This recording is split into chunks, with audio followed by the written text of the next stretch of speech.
Welcome to this Hope to Go. Today I want to talk to you about turning point. I don't know what you're dealing with at the moment. You may have just received a bad report from the doctor, your marriage may be on the rocks, or your child may be really giving you the business. You may be dealing and battling with the crippling effects of loneliness and depression. Whatever the crisis, I've come to give you some good news. Your crisis can be the turning point in your life. Now, a crisis is a problem or a situation or a condition that is beyond your control or ability to change. The Bible talks about a man named Naaman, and he had a crisis. It says, now Naaman, commander of the army of the king of Syria, was a great and honorable man in the eyes of his master because of him the Lord had given victory to Syria. Now, he was also, the Bible said, a mighty man of valor, but he was a leper. 2 Kings 5:1.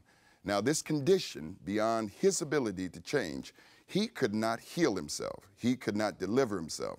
It's a sad reality, but it's true that many people never think about God until they have a crisis in their life. I want to give you some turning point take-home truth in this Hope to Go. If you're in this situation, number one, recognize your need. 2 Kings chapter 5:2 says, and the Syrians had gone out on a raid and had brought back a captive, a young girl from the land of Israel. She waited on Naaman's wife. Then she said to her mistress, if only my master were with the prophet who is in Samaria, for he would heal him of his leprosy. Now, Naaman, on the surface, was a successful man, but he was in crisis. He was a leper. Look at this, 2 Kings 5:6. Then the king of Syria said, go now, and I'll send a letter to the king of Israel. And Naaman is on his way, but behold the underlying truth. Look what God is getting ready to do in his life, and the same thing that he does in our life. Number two, you got to make a choice. 2 Kings 5:10, and Elisha sent a messenger to him saying, go and wash in the Jordan 7 times, and your flesh shall be restored to you, and you shall be clean.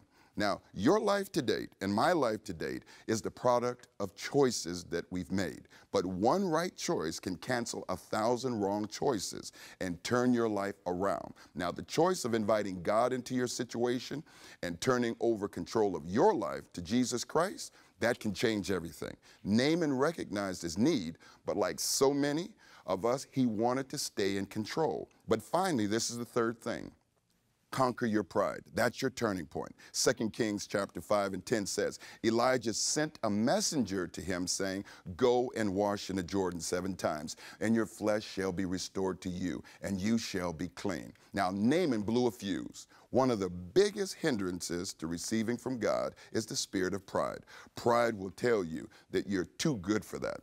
If Naaman, the leper, would have let it, his pride would have sentenced him to death by leprosy. Naaman tries to flex because he says, I'm a powerful man.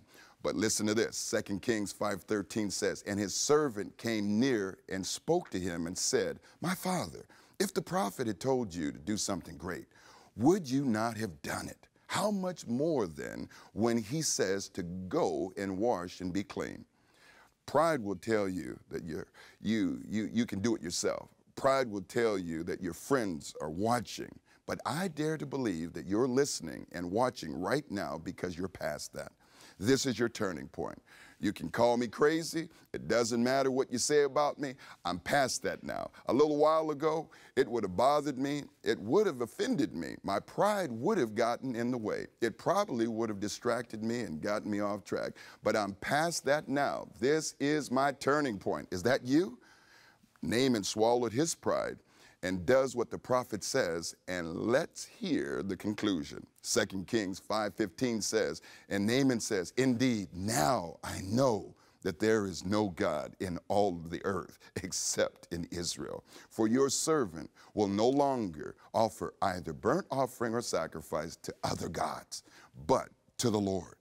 This is your turning point. Swallow your pride, and you're going to see the victory, and that's your Hope to Go.